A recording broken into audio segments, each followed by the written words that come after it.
Hello students. तो जैसा कि हमने अपने प्रीवियस वीडियो के अंदर स्टडी किया था कि डेवलपमेंट को अफेक्ट करने वाले फैक्टर्स में हम हेरिडिटी को डिस्कस कर रहे थे।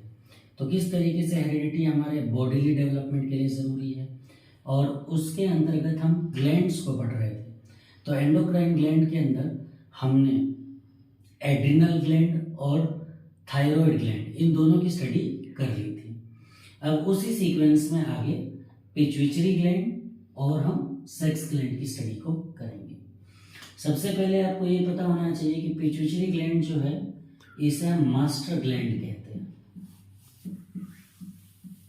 यानी जितने भी हार्मोन्स का सिक्रेशन होता है उनका जो रॉ मटेरियल है, या यूँ कह लो कि जो फैक्ट्री है, वो पिट्यूटरी ग्लैंड ही होती है। कि pituitary gland is the master gland और इसी से हार्मोन्स का सिक्रेशन होता है। तो यहाँ पर हम सिर्फ डेवलपमेंट की बात को अगर ध्यान में रखें तो पिट्यूटरी ग्लैंड से जो हार्मोन रिलीज होता है उसे हम क्या कहते हैं? Growth hormone. यानी इस हार्मोन की वजह से ही बच्चों के अंदर हाइट बढ़ती है, बॉडी का साइज बढ़ता है, प्रोपोर्शन बढ़ती है। उम्र के साथ साथ उनके शरीर में जो परिवर्तन आते हैं वो कहीं ना कहीं ग्रोथ हार्मोन से ही क्या अटैच्ड होते हैं। अब इस हार्मोन का सिक्रेशन अगर ज़रूरत से ज़्यादा होता है, हाइपर सिक्रेशन, तो इस केस में जो बच्चा होता है वो अपने दूसरी उम्र के बच्चों के कंपैरेटिवली बहुत ज़्यादा लंबा होता है, वो झगड़ालू किस्म का भी होता है और आक्रामककारी यानी डोमिनेंस किस्म की उसकी नेचर होती है। तो इस नेचर के साथ वो पढ़ाई लिखाई तो करता है पर कहीं ना कहीं उसके अंदर बुलीनेस वाली नेचर भी आ जाती है कि वो बच्चा बुली बन जाता है। तो अक्सर हमने ये पाया है कि भाई जो बच्चे स्कूल के अंदर बुली होते हैं वो कहीं ना कहीं हाइट में लंबे होते हैं या ताकतवर होते हैं, तभी वो झगड़ा करते हैं और दूसरों के ऊपर अपना डोमिनेंस साबित करते हैं। तो हाइपर सिक्रेशन में ये सारे गुण जब होते हैं तो इसको हम एक कंडीशन बोलते हैं जाइजेंटिज्म। जब इसे आप डिसऑर्डर कह लीजिए, कंडीशन कह लीजिए, तो इसमें इंसान का यानी बच्चे की जो ग्रोथ है वो जायंट यानी एक विशाल आकार वाले इंसान के जैसी होती है। अब यही अगर इसका सिक्रेशन कम हो जाए तो बच्चे की हाइट दूसरे बच्चों के कंपैरेटिवली बढ़ नहीं पाती है, तो वो बोना रह जाता है, साइज में शॉर्ट हाइटेड रह जाता है, नाटा रह जाता है। अब जब उसकी हाइट या उसकी बॉडी के अंग का डेवलपमेंट नहीं हुआ तो उसकी फिजिकल ग्रोथ क्या है? रुक जाती है। फिजिकल ग्रोथ रुकने के साथ साथ जो उसके सेक्सुअल ऑर्गन्स का डेवलपमेंट है ये भी कहीं ना कहीं बाधित हो जाता है।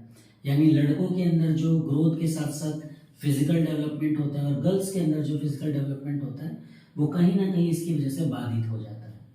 अब आप सोचोगे कि इन टॉपिक्स का बच्चे की एजुकेशन से, पढ़ाई से क्या लेना देना?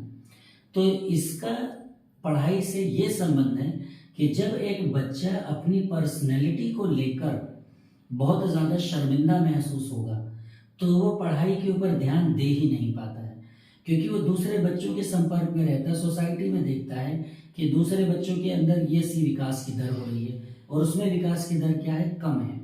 तो उसके अंदर कहीं ना कहीं गिल्टी फैक्टर आ जाता है या इन्फीरियोरिटी कॉम्प्लेक्स कि वो दूसरे बच्चों से इन्फीरियर है। तो इस कारण वो पढ़ाई पर अपना प्रोडक्टिविटी या जो उसकी एफिशिएंसी है वो कहीं ना कहीं 100% नहीं दे पाता है।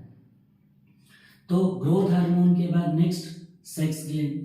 तो सेक्स ग्लैंड के अंदर जैसा कि हम जानते हैं कि लड़कों के अंदर टेस्टोस्टेरोन हार्मोन का सिक्रेशन होता है और लड़कियों के अंदर एस्ट्रोजन, या इसी को आजकल की बुक के अंदर ऑयस्ट्रोजन हार्मोन भी कहा जाता है। तो ये दोनों हार्मोन रिस्पॉन्सिबल होते हैं लड़का और लड़की के शरीर में आने वाले प्यूबर्टी के साथ चेंजेस को, जिसको हम असेसरी कैरेक्टर्स भी कहते हैं। तो इन हार्मोन्स के कारण बच्चे के अंदर डेवलपमेंट होगा। तो ये हार्मोन्स जब डेवलप होंगे तो उस हार्मोन्स की वजह से बच्चे के शरीर में नई न्यूरॉन्स बनेंगी, नई नर्व्स बनेंगी और इसके कारण उसकी क्रिएटिविटी लेवल यानी उसकी लॉजिकल रीजनिंग, इन सभी पर प्रभाव पड़ता है। तो ये सभी ग्लैंड्स जो हैं, ये सभी ग्लैंड्स बच्चे के अंदर नर्वस सिस्टम को प्रभावित करते हैं। यानी नर्वस सिस्टम का मतलब कि बच्चे के अंदर जो दिमाग में नसें हैं उनका डेवलपमेंट हुआ कि नहीं हुआ। और नर्वस सिस्टम का डेवलपमेंट जब अच्छा होता है तो बच्चे की मेंटल प्रोसेस क्या होती है, अच्छी होती है। उसकी बौद्धिक क्षमता, उसकी वैचारिक क्षमता, उसकी तर्क जिज्ञासा या तथ्यों को रिप्रेजेंट करने की जो पावर होती है ये अच्छी होती है।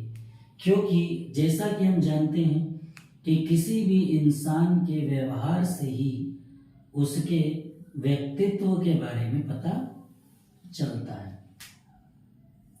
तो इंसान का व्यवहार, यानी कहते हैं ना कि जैसे बच्चे का व्यवहार होता है ऐसे ही माता पिता का भी व्यवहार होता है।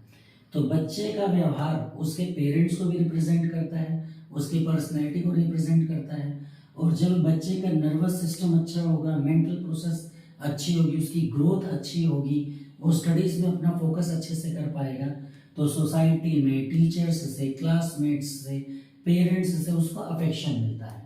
और इस अफेक्शन के कारण उसकी जो लर्निंग कैपेबिलिटी है, हम यहाँ पर बार बार लर्निंग कैपेबिलिटी की बात करते हैं, यहाँ पर हम पढ़ाई परसेंटेज मार्क्स की बात नहीं करते।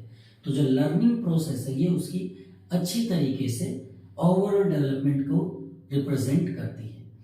तो ये जितने भी फैक्टर्स थे ये बायोलॉजिकल फैक्टर यानी हेरिडिटी फैक्टर के अंदर हमने पढ़े। नेक्स्ट वीडियो के अंदर हम पढ़ेंगे एनवायरमेंटल फैक्टर्स को, कि किस तरीके से बच्चे का इन्वायरमेंट भी उसकी लर्निंग प्रोसेस की स्पीड को फास्ट करता है या हिंडर करता है।